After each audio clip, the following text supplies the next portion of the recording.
کانادا، کشوری که به گفته سیستم قضاییش کمترین آمار دادگاه و پرونده‌های قضایی را دارد، حالا برای فرزند رئیس جمهور اسبق ایران دادگاه غیابی برگزار کرده. دادگاهی که به خاطر عدم حضور مهدی هاشمی رفسنجانی وی را به طور غیابی به پرداخت 13 میلیون دلار غرامت محکوم کرده است.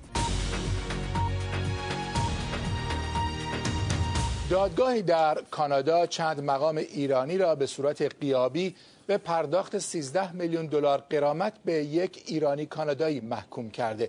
شاکی پرونده میگوید پسر اکبر هاشمی رفسنجانی هنگامی که در ایران بود دستور بازداشتش را صادر کرده بود. مهدی هاشمی این اتهام را رد کرده و گفته به رأی دادگاه اعتراض می‌کند.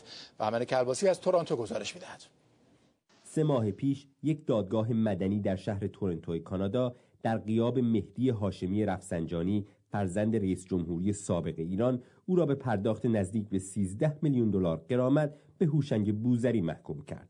آقای بوذری در سال 1372 در میان تلاش برای بستن قراردادی میان شرکت‌های نفتی خارجی و دولت ایران به اتهام پرداخت رشوه به مدت چند ماه بازداشت شد. او پس از آزادی و مهاجرت به کانادا از دولت ایران شکایت کرد، شکایتی که دادگاه‌های کانادا آن را به علت مسئولیت دولت‌ها وارد ندانستند. او میگوید مهدی هاشمی رفسنجانی برای حذف او از این معامله نفتی دستور به زندان انداختنش را صادر کرده است. اتهاماتی که آقای هاشمی رفسنجانی به شدت آن را تکذیب می‌کند و میگوید تنها علت عدم حضور او در این دادگاه مدنی بی اطلاعی از تشکیل آن بوده است. البته این اولین بار نیست که نام مهدی هاشمی در کشورهای غربی با یک پرونده فساد مالی مربوط به پروژه‌های نفتی ایران گره خورده. قبلا هم نروژ یکی از شرکت‌های نفتیش به نام استاد اول رو به خاطر اونچه که رشوه نامیده بود به پرداخت جریمه محکوم کرده.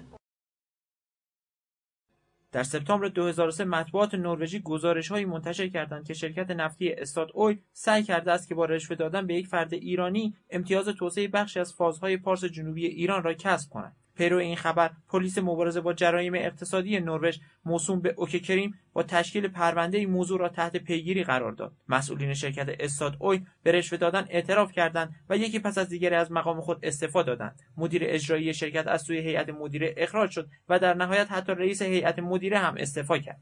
اما انتشار نامه ریچارد هوبارد، رئیس مستعفی استاد اویل به هیئت مدیره این شرکت در خبرگزاری‌ها و مطبوعات نروژی یک بار دیگر نام فرزند رئیس جمهور سابق ایران را به میان آورد. ریچارد هوبارد در این نامه از شخصی به نام جونیور که طرف ایرانی مذاکره کننده بوده نام میبرد.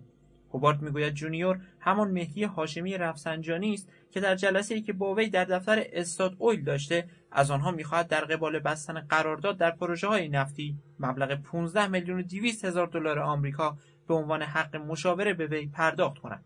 به گفته ریچارد هوبارد این مبلغ باید در چند قسط به حساب شخصی به نام عباس یزدی به نام شرکت هورتون در یکی از بانک‌های سوئیس واریز می‌شد. نامه ریچارد هوبارد صدای مجلس را هم درآورد و اکبر علمی نماینده وقت تبریز تقاضای رسیدگی به این پرونده را کرد و صدور اوامر لازم حضورتان ایفاد می‌گردد. البته سر دراز ماجرای استاد اویل به همین جا هم ختم نشد. نشریه دانشجویی سپیدار به صاحب امتیازی بسیج دانشجویی دانشگاه تهران در آذر ماه سال 86 با درج گزارشی به موضوع استاد اویل پرداخت و به دنبال اون بسیج دانشجویی 6 دانشگاه تهران طی بیانیه مشترکی خواستار رسیدگی به این پرونده شدند. فکر می‌کنم سال 86 بود که شورای تبیین بسیج دانشجویی دانشگاه تهران یه جلسه بود این بحث مطرح شد که یه همچین نامه‌ای بنویسیم به دادستان کل کشور که اون موقع دوری نجف آبادی بود و نسبت به این یعنی در واقع یه جور اعلام جرم بکنیم، چون در مورد استاد اویل دادگاه‌های نروژ و توی آمریکا اینها رشوه گرفتار محکوم کرد، یعنی شرکت استاد اویل یعنی مرتشی رو ما اینجا از دستگاه قضایی بخوایم که راشی رو به اتهام رشوه تحت تعقیب قرار بده. بعد آقای دوری نجف آبادی اینو ارجاع کرده بود به دادسرای تهران و شاید 5-6 ماه بعد ما یه از بچه‌ها رفتیم دادسرای کارکنان دولت، اون اسناد و مدارکی که بود از محکومیت شرکت استاد اویل اینترنت و یه سند مهم دیگه که بود تحقیق و تفحصی بود که توی مجلس ششم شده بود از وزارت نفت در این مورد. اینا رو بردیم اون شعبه بازپرسی و تحویل دادیم و یه بعد ما رفتیم اونجا و مشخص شد که اون اسنادی که ما بردیم گم شده و بازپرس هم به عنوان فقد به دلیل قرار منع تعقیب صادر کرده بود. بدون اینکه هیچ تحقیقاتی انجام بده قرار منع تعقیب صادر کرده و به تایید دادستان هم رسیده بود. بعدا ما اومدیم همین چیزی که واسهتون گفتم رو توی نشریه منتشر کردیم و خیلی اعتراض کردیم به این عملکرد قوه قضاییه. درسته اینو منتشر کردیم، تو نماز جمعه اینا پخش شد. چند وقت بعد یک اخطاریه اومد از دادگستری دوباره که روابط عمومی قوه قضاییه از شما شکایت کرده به عنوان توهین.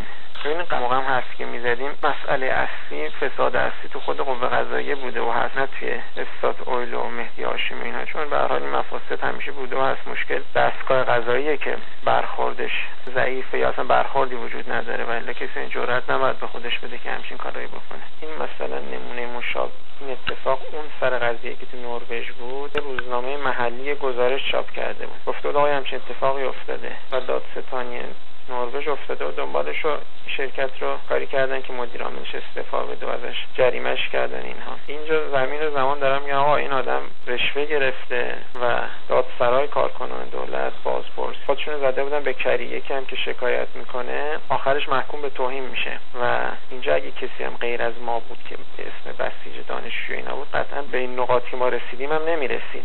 البته این تنها پرونده بی سرانجام مهدی هاشمی در دادگاه نیست. او در ایران هم به خاطر نقش مؤثر در حوادث پس از انتخابات 88 به دادگاه احضار شد که البته تا به حال در آن شرکت نکرده است. اما باید دید کفه کدام ترازو برای احضار مهدی هاشمی به دادگاه سنگین‌تر است: ترازوی عدالت ایران یا کانادا؟